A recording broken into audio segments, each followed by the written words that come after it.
Why is it that as soon as we lean forward, we look like youth pastors trying to convince you to come to our latest youth conference? Guys, just fill out the applications, okay? This is the Please. last Wednesday we're taking Listen, applications. the early bird discount is already, she's flown away. Let's just say that, okay? And we're here on the culture couch. It's another week, baby. Oh! What did you just hit your head on?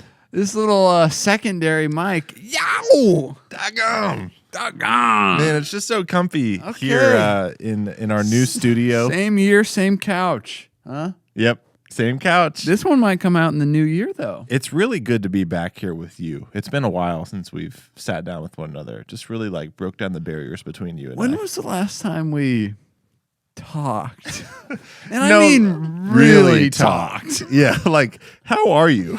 No, but how How are you? That's kind of what we're getting into today is like, how are you? Yeah. And freeze. All right, we'll bring it back. Anyways, okay.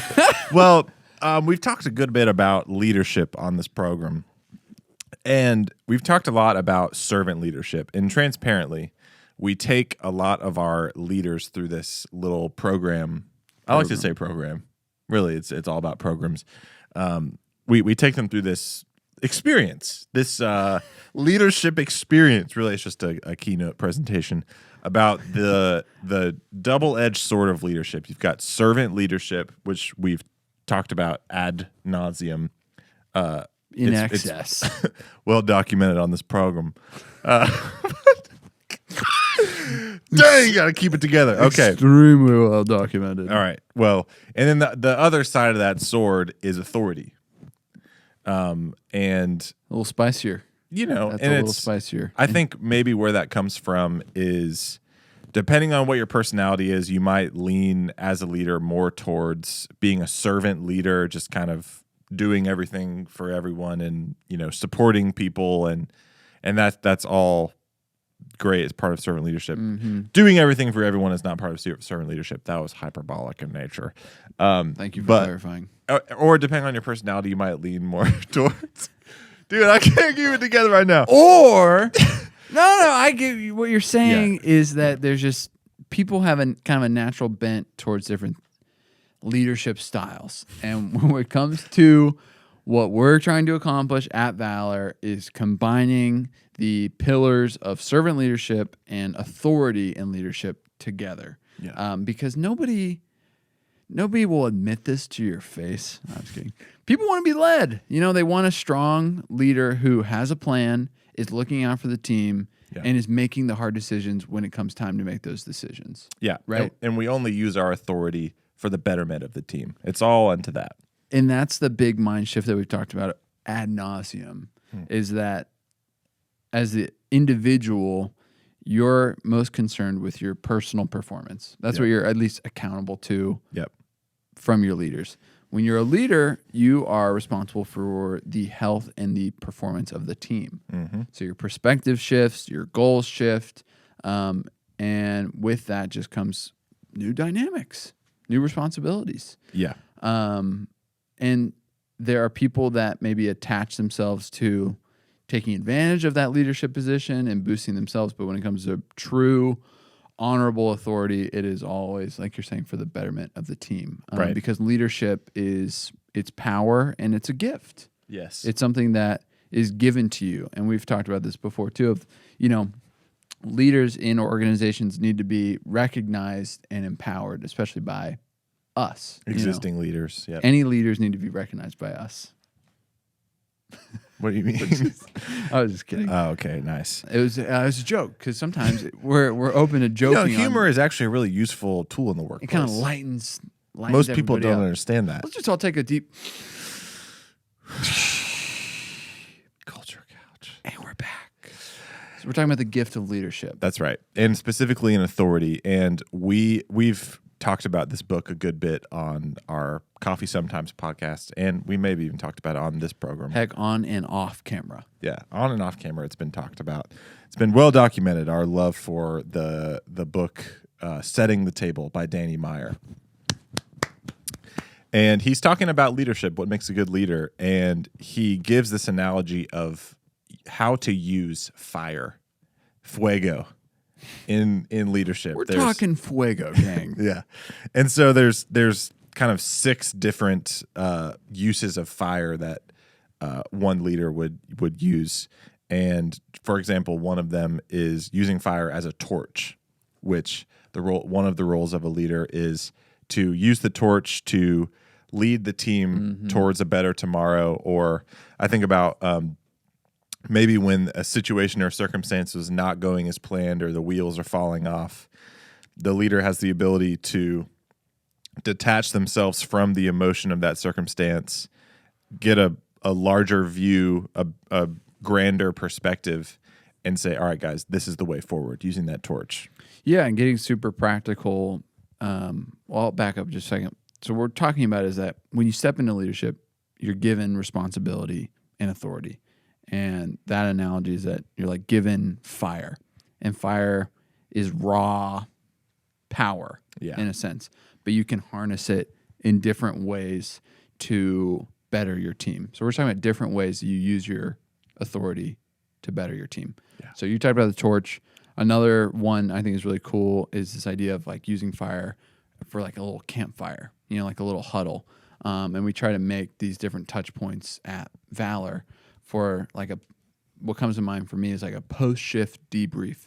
Maybe the leader on duty at the time will kind of get that opening crew or before the closing crew comes out, get everybody in the back room and just say like, hey, let's talk about the day. Let's debrief. Let's bond over this. Let's share. Yep. Let's create space to kind of process. Yep. And that's a little maybe a little more of a tender use of fire, but still it takes an authority to kind of start that. That's right. That's right. To even just have the idea of like, oh, I should do this. I don't know. That's just huge to even have that thought cross your mind. It shows that you're carrying that sense of authority in the workplace. Another one is a bonfire. When you think about a bonfire, it's a little bit more towards like rallying the troops around a big fire and getting them pumped up to go carpe diem. Woo! YOLO. Another, again, back to the whole like practical thing. Whenever our team is under duress and it's really busy, it's great to get people in a huddle and just set the record straight. Like, these are our priorities right now. Here's why we're here. Remember why we came to work today. Let's go. And, using that bonfire in that way. Or I even think about like in our all staff meetings, we can kind of reorient the whole group towards something that's inspiring, and use the fire in that way too. Absolutely. Yeah. And there is kind of a unique difference between campfire and bonfire. Like campfire is a little more intimate. It's more about bonding and empathizing. It's a little softer. The bonfire is that rally cry. Yeah. And sound the alarm. Wee woo, wee woo. Mm-hmm. Yep. Was that a good alarm? What'd you think? That's a little weak. Okay. Another use of fire is to like breathe fire. I think probably most analogous is like shedding light on an issue. Yeah. Because typically, if you're in a position of leadership, it's because you know what's going on. You have a good depth and well of knowledge and information and insight onto a situation. So, as a leader, you'll be brought into a problem. You'll be brought into something that has darkness over it. And then we get to breathe fire and shed light and bring clarity and kind of create a new plan. Yeah, saying the thing that cuts through all of the fat and the chaff and brings the most human flourishing to the situation. Beautiful. It's a great thing to do. And it comes from zooming out and viewing it from the right perspective, not getting caught up in the situation.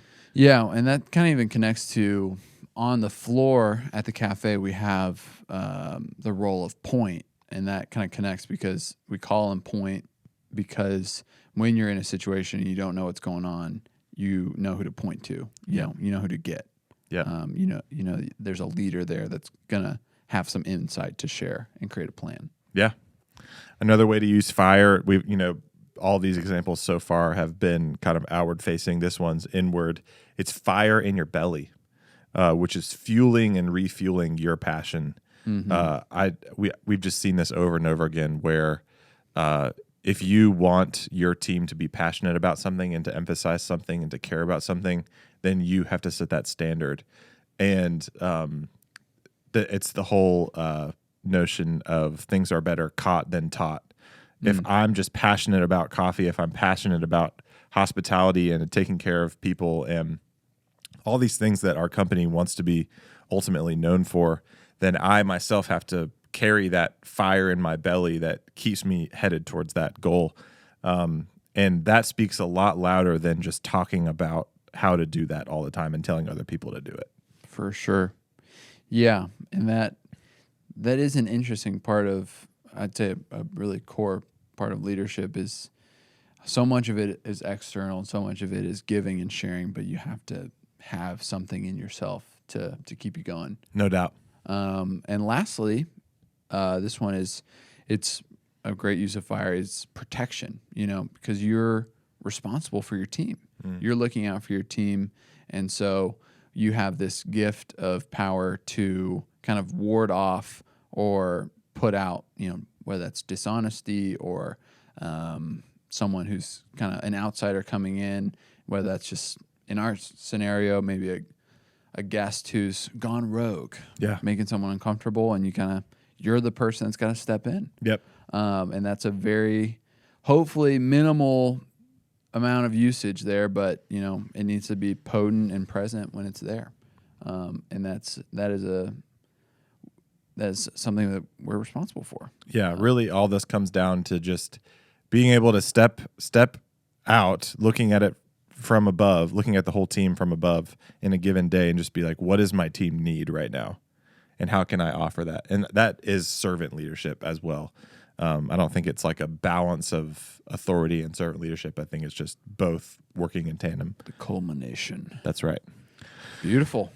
This was another week here on Culture Couch, and we're just so glad that you'd join us here in our living room. And we just hope you have a wonderful day, a wonderful holiday season, and a Happy New Year.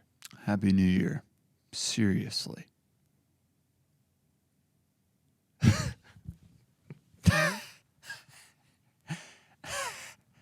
Love you.